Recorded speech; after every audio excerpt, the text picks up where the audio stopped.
La fe cruzando el océano. Los primeros pasos del catolicismo en el Uruguay colonial.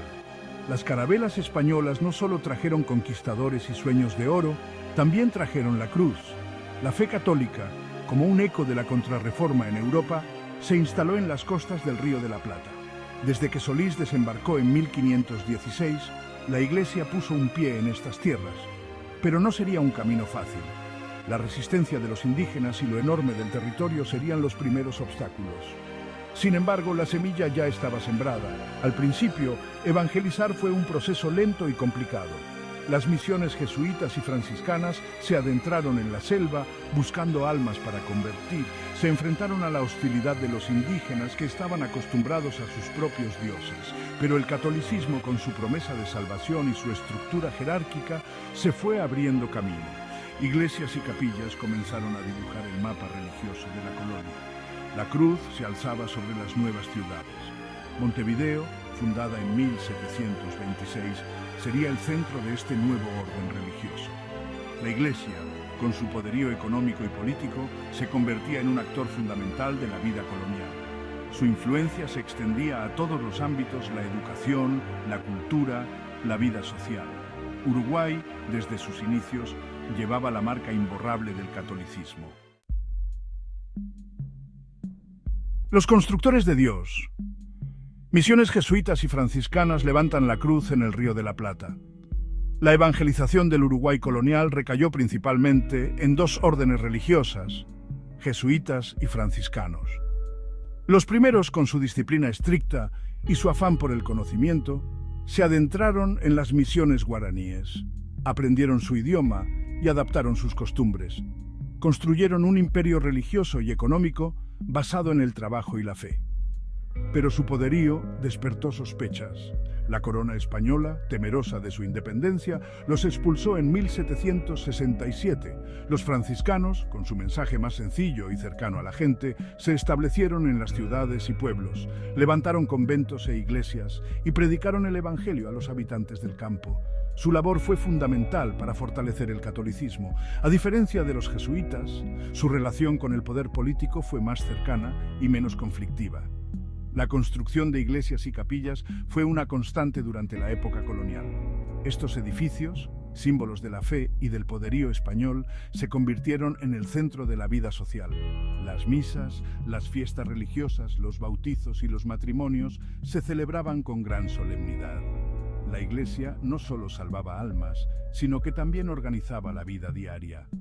Las misiones jesuitas y franciscanas dejaron una huella profunda en el Uruguay colonial.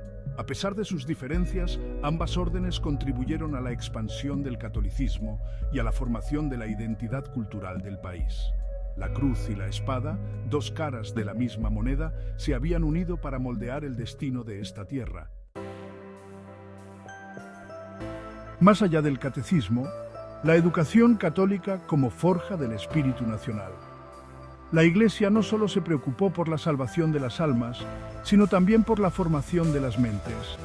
La educación, considerada una herramienta fundamental para difundir la fe, estuvo desde un principio en manos del clero.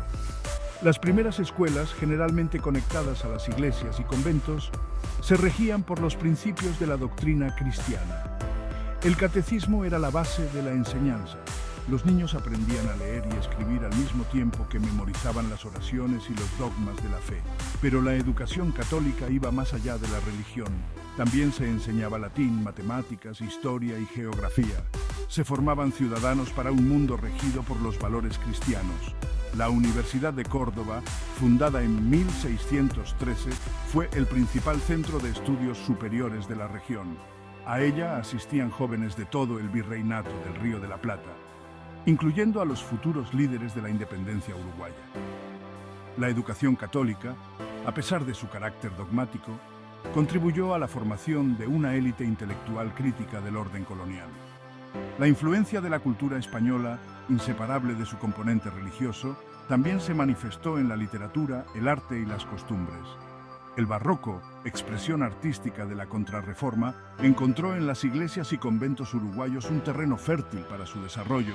La música sacra, los retablos dorados y las imágenes religiosas llenaron de esplendor la vida colonial.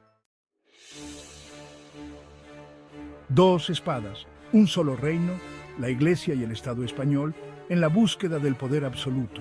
La relación entre la Iglesia y el Estado español en el Uruguay colonial estuvo marcada por la colaboración y el conflicto.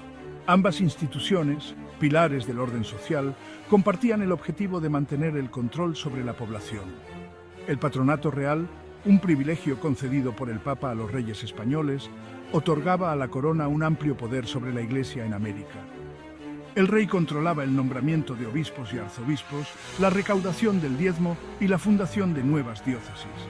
La Iglesia, a cambio, legitimaba el poder real y colaboraba en la evangelización y el control social. Esta alianza, sin embargo, no estuvo exenta de tensiones. La riqueza de la Iglesia, acumulada gracias al diezmo y a las donaciones, despertó la codicia de la corona. El poder político de los obispos y arzobispos, a menudo más influyentes que los propios gobernadores, generaba recelos en la corte española. Las disputas por el control de tierras, recursos y privilegios fueron frecuentes durante la época colonial. La expulsión de los jesuitas en 1767, ordenada por el rey Carlos III, fue un claro ejemplo de la tensión existente entre la Iglesia y el Estado. La orden, acusada de deslealtad a la corona y de acumular demasiado poder, fue expulsada de todos los dominios españoles. Su expulsión, un duro golpe para la Iglesia colonial, evidenció la fragilidad del equilibrio de poder entre ambas instituciones.